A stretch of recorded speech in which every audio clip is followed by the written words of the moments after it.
السلام علیکم ناظرین، آج ہم شیخ صاحب سے کویشچن کریں گے کہ عورتوں اور مردوں کے خوابوں میں کیا فرق ہوتا ہے. اس حوالے سے آج ہم شیخ صاحب سے پوچھیں گے. جی وعلیکم السلام ورحمۃ اللہ وبرکاتہ. بسم اللہ الرحمن الرحیم. ویسے بھائی عورتوں اور مردوں کے خواب میں جو فرق ہے وہ یہ ہے کہ سب سے پہلے ہم دیکھیں گے کہ جو سامنے انسان کھڑا ہے جس کو خواب آیا ہے اس کی ایج کیا ہے. کیا وہ شادی شدہ ہے، غیر شادی شدہ ہے، کس اس کی فیلڈ کیا ہے. ٹھیک ہے. عورت جو ہے اس کے خواب جو ہیں، یعنی عورت نے ایک چیز خواب میں دیکھی، سیم وہی چیز مرد نے دیکھی. تو اب فرق کیسے نکلے گا؟ اس کا فرق بالکل واضح ہے.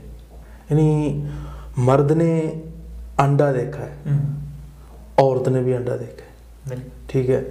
اب مرد نے جو انڈا دیکھا ہے، مرد اگر تو اولاد والا ہے تو اس کو اللہ تعالیٰ رزق دے گا. عورت شادی شدہ ہے، اولاد نہیں ہے تو اس کو اولاد ہوگی. یہ فرق ہے. اس طرح مختلف چیزیں ہیں. تو یہاں ہم نے خواب کو جس کو بتانا ہے نا اس کو اپنی ڈیٹیل بھی ساتھ دینی، کیونکہ امام ابن سیرین رحمۃ اللہ علیہ بندے کی ڈیٹیل بھی پوچھتے تھے، تو کرتا گیا ہے، بندے کو دیکھتے بھی تھے، اس کی عمر، ایج کیا اسی کا خواب ہے یا کسی سے سن کے بیان کر رہا ہے. یہ ساری چیزیں دیکھنے کے بعد فرق واضح ہو جائے گا. ٹھیک ہے. ایک خواب ہے، سیم ہی آیا ہے، اس کو بھی اس کو بھی. خواب میں ایک بندہ اذان دے رہا ہے تو اس کی تعبیر ہے کہ وہ حج کو جائے گا. ایک بندہ ہے وہ بھی خواب میں اذان دے رہا ہے، اس کی تعبیر ہے کہ چوری کرے گا. نہ فرق. تو ایک قریب بندہ کھڑا، اس نے پوچھا بھی دے تو وہ بھی جان رہا تھا، اسے چور کہہ دیا، اسے یعنی اس کو کہہ دیا کہ تو چوری کرے گا، اس کو کہہ دیا کہ تو حج کرے گا. اور میں آذان سے مراد اذن فی الناس یاتوک رجالا. ابراہیم نبی کو حکم ہوا تھا کہ لوگوں کے اندر آواز دو تاکہ لوگ حج پہ آئیں. جی. تو وہ جو میں نے یہ کہا ہے نا کہ چوری، یہ بندے کی کنڈیشن نظر آ رہی تھی مجھے.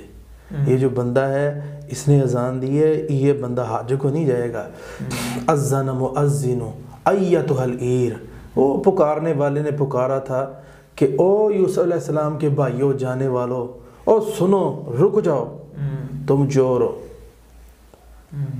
تو یہ سمجھ آتی ہے کہ آذان کی تعبیر چوری کی طرف بھی جا رہی ہے، حج کی طرف بھی جا رہی ہے. انسان کی زندگی پہ ڈیپینڈ ہے. زندگی دیکھنی پڑے گی، بندہ کیسا ہے، عورت ہے، مرد ہے، تو اسی حساب سے تعبیر چینج ہو جائے. بہت شکریہ. جی ناظرین، اگلے پروگرام میں پھر حاضر ہوں گے. ہمیں اجازت دیجیے. اللہ